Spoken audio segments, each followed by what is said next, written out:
Hello friends, welcome to our channel Vichar box. और आज का हमारा टॉपिक रहेगा the law of demand. Demand में हमने इससे पहले डिमांड का मीनिंग पढ़ा, थ्योरी पढ़ी और उसके डिटर्मिनेंट्स पढ़े थे। ये ऑलरेडी वीडियो पोस्टेड है, आप चैनल पे देख सकते हैं, उसका लिंक भी मैं डिस्क्रिप्शन में डाल दूंगा। तो विदाउट वेस्टिंग एनी टाइम हम आज का टॉपिक स्टार्ट करते हैं, द लॉ ऑफ डिमांड। सबसे पहले इसकी डेफिनेशन देख लेते हैं। Other things remain constant as the price of a commodity increases, its quantity demanded decreases, and as the price of commodity decrease, its quantity demand increase। अब इसका मतलब समझते हैं। इसका मतलब ये है, लॉ ऑफ डिमांड हमें क्या कहता है। इसका मतलब है, अभी कुछ चीज़ों को हम कांस्टेंट रखेंगे, वो हम पढ़ेंगे। जैसे ही कोई कमोडिटी का प्राइस बढ़ता है, अब कोई भी कमोडिटी है, अगर उसका प्राइस बढ़ेगा तो जो उसकी क्वांटिटी डिमांडेड है, मतलब उसकी जो भी डिमांड है या जो भी क्वांटिटी उसकी डिमांड की जा रही है मार्केट में, वो ऑटोमेटिकली कम हो जाएगी। अगर कोई भी चीज़ का प्राइस बढ़ता है तो उसकी जो डिमांड है वो कम हो जाती है, और अगर कोई भी चीज़ का प्राइस गिरेगा तो उसकी डिमांड बढ़ जाएगी। फॉर एग्जाम्पल हम देखते हैं, जैसे चॉकलेट्स की एग्जांपल लेते हैं। अगर एक चॉकलेट मार्केट में 10 रुपए की मिल रही है और 10 से उसका प्राइस 11 हो गया, तो जब 10 रुपए की थी तो लोग एक आदमी 5 चॉकलेट्स इकट्ठी बाय करता था। अब वो चीज़ अगर 11 की हो गई तो अब वो 4 ही बाय करेगा। ऐसा क्यों? क्योंकि जैसे ही प्राइस बढ़ा उसकी डिमांड कम हो गई। ये लॉ ऑफ डिमांड हमें बताता है। इसका सिर्फ इतना सा ही मतलब है भी, जैसे जैसे प्राइस बढ़ेगा, कोई भी चीज़ का अगर प्राइस बढ़ता है तो जो उसकी डिमांड है वो कम होना स्टार्ट हो जाती है। तो लॉ ऑफ डिमांड हमें ये स्टेट करता है। क्लियर है? बट हमने इसमें पहली चीज़ क्या बोली थी? Other things remain constant. अब वो अदर थिंग्स क्या होंगी, हम वो पढ़ते हैं। ये देखो, यहाँ पे अजम्पशंस है कुछ इसकी, जो हमारी बिल्कुल जो हमारी डिटर्मिनेंट्स है या जो हमारी अजम्पशन है, उन्हें हम अनचेंज्ड रखेंगे या हम उन्हें कांस्टेंट रखेंगे। ceteris paribus assumptions, इसका मतलब है all other determinants of demand. Demand के जितने भी डिटर्मिनेंट्स है, सिर्फ प्राइस को छोड़ के। अब प्राइस के डिटर्मिनेंट्स हमने इससे पिछली वीडियो में पढ़े थे, आप वो देख सकते हो, मैं लिंक डाल दूंगा डिस्क्रिप्शन में। जितने भी डिटर्मिनेंट्स हैं, ऑल अदर डिटर्मिनेंट्स, मतलब प्राइस को छोड़ के जितने भी डिटर्मिनेंट्स है, जो फैक्टर्स हमारी क्वांटिटी डिमांड को अफेक्ट करते हैं, उन सबको हमने क्या करना है? अनचेंज्ड। उनको हमने कांस्टेंट लेना है, और उसके बाद इस लॉ को हम सेटिस्फाई कर पाएंगे। या हम कह सकते हैं भी, इन अजम्पशंस के बिना ये लॉ है वो एक्यूरेट नहीं होगा। Without these assumptions the law wouldn't be accurate. Clear है? नेक्स्ट देखते हैं।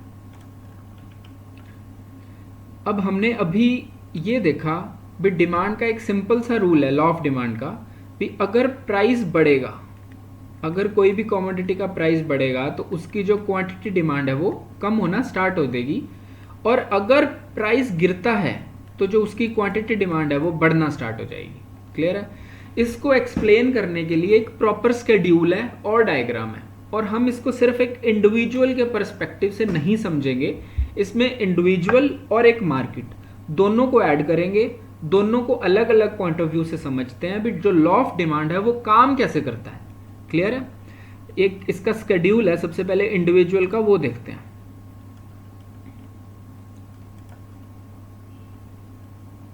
देखिए, इंडिविजुअल डिमांड स्केड्यूल है। हम फॉर एग्जांपल ले लेते हैं एग्जांपल, कोई भी कमोडिटी है चॉकलेट। इसमें क्या होगा, जब एक चॉकलेट है उसका प्राइस 10 रुपए था तो उसकी डिमांड थी 1, मतलब 1 यूनिट। और जब उसका प्राइस 10 से 8 हुआ, यानी कि -2 रुपीज़, प्राइस कम हुआ, तो जो क्वांटिटी डिमांड है वो 1 से 2 हो गई, मतलब +1 हो गई। जैसे फिर प्राइस और कम हुआ, -2 रुपीज़, 8 से 6 हुआ, तो जो क्वांटिटी डिमांड है वो फिर 1 से बढ़ गई। अब प्राइस फिर 2 रुपये से और कम हुआ, 4 पे प्राइस हो गया पर चॉकलेट, तो अब जो डिमांड है वो फिर +1 हो गई।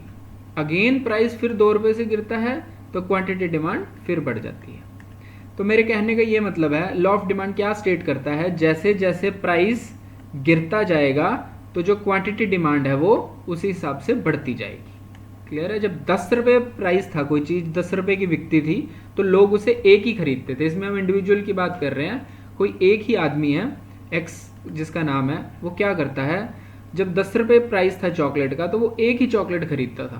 प्राइस 10 से 8 हुआ, कम हुआ, तो अब वो 2 चॉकलेट खरीदने लगा। प्राइस 6 रुपये हो गया, 10 से 8 हुआ, 8 से 6 हुआ, तो उसकी जो क्वांटिटी डिमांड है वो 1 से 2 हुई, 2 से 3 हुई। तो मेरा जो लॉ ऑफ डिमांड है, इंडिविजुअल डिमांड, अभी एक बंदा एक पर्सन है मिस्टर एक्स, क्या हुआ, प्राइस के गिरने से जो क्वांटिटी डिमांड है वो बढ़ गई। और मेरा लॉ क्या कहता है, मेरा लॉ यही कहता है जैसे जैसे कोई भी कमोडिटी का प्राइस गिरेगा तो क्वांटिटी डिमांड बढ़ती जाएगी, बट कंडीशन क्या है, जो ऑल अदर डिटर्मिनेंट्स है वो कांस्टेंट होने चाहिए। हम उन्हें अभी अज्यूम करके चल रहे हैं भी वो सारे के सारे कांस्टेंट हैं, उनके बिना हम लॉ को प्रूव नहीं कर पाएंगे। तो नेक्स्ट है स्टूडेंट्स, इसमें मार्केट डिमांड शेड्यूल। इस डिमांड शेड्यूल में क्या रहेगा, इसमें हम 2 इंडिविजुअल्स को लेंगे, तो इन दोनों की जो इंडिविजुअल डिमांड होगी उसको ऐड करेंगे और फिर मार्केट डिमांड को देखेंगे वो कैसे पैटर्न डील होता है, या लॉ ऑफ डिमांड उस पर फिट बैठता है या नहीं बैठता। तो इसमें जो हमारा प्रोडक्ट रहेगा या कमोडिटी रहेगी वो चॉकलेट ही है। तो क्या रहता है, इसमें जो फर्स्ट पर्सन है उसका नाम है ए और जो सेकंड पर्सन है उसका नाम है बी। ये ए की डिमांड्स है और ये बी की। तो देखते हैं, जब पहले 10 रुपये प्राइस था तो जो क्वांटिटी डिमांड थी ए की वो थी 1 यूनिट, वो 1 चॉकलेट खरीदता था, और जो बी था वो 2 खरीदता था। तो इन दोनों को अगर मैं ऐड करूं तो पूरी मार्केट में 10 रुपये के प्राइस पे कितनी चॉकलेट्स डिमांड की जा रही हैं, 3। उसी तरह जब प्राइस 10 से 8 हुआ तो जो ए है उसकी डिमांड 1 से 2 हो गई, प्लस 1 बढ़ गई। उसी तरह जो बी है उसकी डिमांड 2 से 3 हो गई, ये भी 1 से बढ़ गया। तो अब अगर मैं मार्केट में देखूं तो प्राइस 10 से 8 हुआ तो जो क्वांटिटी डिमांड है पूरी मार्केट की वो 2 + 3 5 हो गई है। क्लियर है? तो अब मेरी जो क्वांटिटी डिमांड है मार्केट की वो 5 हो चुकी है। इसी तरह से जब प्राइस 8 से 6 हुआ, 6 से 4 और 4 से 2, तो ए की जो डिमांड है वो 2 से 3, 3 से 4 और 4 से 5 हुई। बी की डिमांड 3 से 4, 4 से 5 और 5 से 6 हुई। तो देखा जाए मार्केट डिमांड है वो स्टार्टिंग में 3, फिर 5, फिर 7, 9 और 11। तो यहाँ पे वो पैटर्न पूरा फॉलो हो रहा है कि जब प्राइस कम हो रहा है, प्राइस 10 से 8 हुआ, 8 से 6, 6 से 4 और 4 से 2, तो जो मार्केट डिमांड है वो क्या हुई, मार्केट डिमांड बढ़ गई, मतलब 3 से 5 पे शिफ्ट हुई, फिर 5 से 7 पे, 7 से 9 पे एंड देन 11 पे। तो कहने का मतलब है जो प्राइस है वो गिरा तो जो क्वांटिटी डिमांड है वो इंक्रीज होगी। तो जो मेरा लॉ ऑफ डिमांड है, जो लॉ ऑफ डिमांड है वो मेरा इंडिविजुअल शेड्यूल में भी सेटिस्फाई कर गया और जो मार्केट डिमांड शेड्यूल है उसमें भी वेरीफाई कर गया। अब हम नेक्स्ट देखते हैं इनकी कर्व्स। अब हम पहले डिमांड कर्व की, इंडिविजुअल डिमांड कर्व की बात करते हैं, इसको क्लियरली समझते हैं। इंडिविजुअल डिमांड कर्व मुझे क्या कहती है, सबसे पहले मुझे आप इसका शेड्यूल देखो जरा इंडिविजुअल का, वो ये था भी, जो प्राइस है वो 10, 8, 6, 4, 2 है और जो क्वांटिटी डिमांड है वो 1, 2, 3, 4, 5 है। तो अगर इसका मैं शेड्यूल बनाऊं तो देखो, जब प्राइस 10 था, ये प्राइस था, मैंने वाई एक्सिस पे प्राइस को लिया है और एक्स एक्सिस पे क्वांटिटी डिमांड को। तो इसमें क्या है, जब मेरा प्राइस 10 था तो जो मेरी डिमांड थी वो कितनी थी, 1। जैसे ही प्राइस 10 से 8 हुआ, प्राइस कम हुआ तो डिमांड है वो 1 से 2 हो गई। अब 8 से 6 प्राइस हुआ तो डिमांड है वो 3 हो गई, और 6 से 4, 4 से 2 तो डिमांड 3 से 4 और 4 से 5। तो मैं देखूं तो ये पॉइंट मेरे को यहाँ मिलता है, 8 वाला ये पॉइंट यहाँ मिलता है। तो इस तरह से मेरी एक इंडिविजुअल डिमांड कर्व बन जाती है। इसमें कोई डाउट नहीं होना चाहिए क्योंकि very simple, price x axis पे है, डिमांड हमने प्राइस वाई एक्सिस पे है, डिमांड एक्स एक्सिस पे। जैसे जैसे प्राइस कम हो रहा है 10 से 8, 8 से 6, 6 से 4 और 2, उसी तरह से जो मेरी क्वांटिटी डिमांड है वो बढ़ रही है, 1, 2, 3, 4, 5। क्लियर है गाइस? नेक्स्ट देखते हैं market demand curve. Market demand curve में देखो, जब मेरा प्राइस 10 था तो जो मेरी क्वांटिटी डिमांड है वो 1 + 2 थी, ये ए की ये बी की, तो मार्केट की डिमांड थी 3। तो जब प्राइस 10 था तो डिमांड कितनी थी, 3। प्राइस कम हुआ, 10 से 8 हुआ, तो जो मेरी डिमांड है वो क्या हो गई, 5।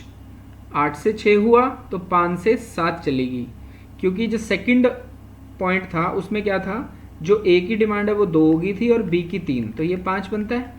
तो प्राइस कितना था उस टाइम, 10 से प्राइस 8 आया था। तो जब प्राइस 8 आया तो डिमांड क्या थी, 5। तो प्राइस 10 से 8 आया तो डिमांड क्या हो गई, 3 से 5। इसी तरह प्राइस और कम हुआ, डिमांड 5 से 7 पहुंच गई। प्राइस और कम हुआ तो डिमांड 9 पे पहुंच गई। इसी तरह प्राइस जब 2 पे आएगा तो ये डिमांड है वो 11 पे चली जाएगी। क्लियर है? तो ये डिमांड कर्व प्रॉपर, ये मार्केट की डिमांड कर्व है जो हम यहाँ देख पा रहे हैं। क्लियर है? कोई डाउट तो नहीं होना चाहिए इसमें। अब इसमें हमने एक चीज देखी है, जो डिमांड कर्व है वो डाउनवर्ड स्लोपिंग है। जो डिमांड कर्व है वो डाउनवर्ड स्लोपिंग है, मार्केट डिमांड कर्व भी और इंडिविजुअल डिमांड कर्व भी। तो हम नेक्स्ट क्लास में ये पढ़ेंगे, जो ये डिमांड कर्व है वो डाउनवर्ड स्लोपिंग ही क्यों होती है, ये अपवर्ड स्लोपिंग क्यों नहीं होती है। जो ये डिमांड कर्व है वो ऐसे नीचे को ही क्यों बनती है, वो ऐसे ऊपर को क्यों नहीं बनती, या वो ऐसे स्ट्रेट क्यों नहीं बनती। तो हम इसका देखेंगे भी ये डाउनवर्ड स्लोपिंग ही क्यों बनती है। तो जो ये चैप्टर, जो ये क्लास थी, इसमें हमने लॉ ऑफ डिमांड को अच्छे से पढ़ा। लॉ ऑफ डिमांड क्या है, क्या चीज़ें हैं कांस्टेंट रहती हैं, वो हम नेक्स्ट क्लास में देखेंगे। जो बाकी सारे डिटर्मिनेंट्स हमने इससे पिछली क्लास में पढ़े थे पार्ट 1 में, वो सभी डिटर्मिनेंट्स को हमने कांस्टेंट लेके चलना है, जितने भी थे, प्राइस ऑफ रिलेटेड गुड्स या सब्सटीट्यूशन या पॉपुलेशन या डिस्ट्रीब्यूशन ऑफ इनकम, वो सब हम क्या लेके चलेंगे, कांस्टेंट। उसके बाद सिर्फ प्राइस ही चेंज होगा। जो कमोडिटी हम सेलेक्ट कर रहे हैं या जिस कमोडिटी की डिमांड की बात हो रही है, सिर्फ उस कमोडिटी के प्राइस में चेंज आने से मेरी डिमांड पे चेंज आएगा। दैट मीन्स प्राइस बढ़ेगा तो डिमांड कम हो जाएगी। अगर प्राइस बढ़ेगा तो उसकी जो क्वांटिटी डिमांड है पर्टिकुलर कमोडिटी की वो कम हो जाएगी, और अगर उसका प्राइस गिरेगा तो क्वांटिटी डिमांड उसकी बढ़ जाएगी। हमने लॉ ऑफ डिमांड में सिर्फ यही पढ़ना है। इसके बाद हमने इनका शेड्यूल पढ़ा, individual and market, and then उनके बाद इनका जो कर्व्स हैं दोनों की। क्लियर है? तो सेकंड क्लास हमारी, सेकंड लेक्चर हमारा यहीं कंप्लीट होता है। कोई भी डाउट्स होते हैं आप मुझे कमेंट सेक्शन में पूछ सकते हैं, उनको हम अच्छे से कंप्लीट करेंगे। इसके नेक्स्ट सेशन में हम पढ़ेंगे जो मार्केट डिमांड कर्व है या इंडिविजुअल डिमांड कर्व है वो डाउनवर्ड स्लोपिंग ही क्यों होती है। Thank you.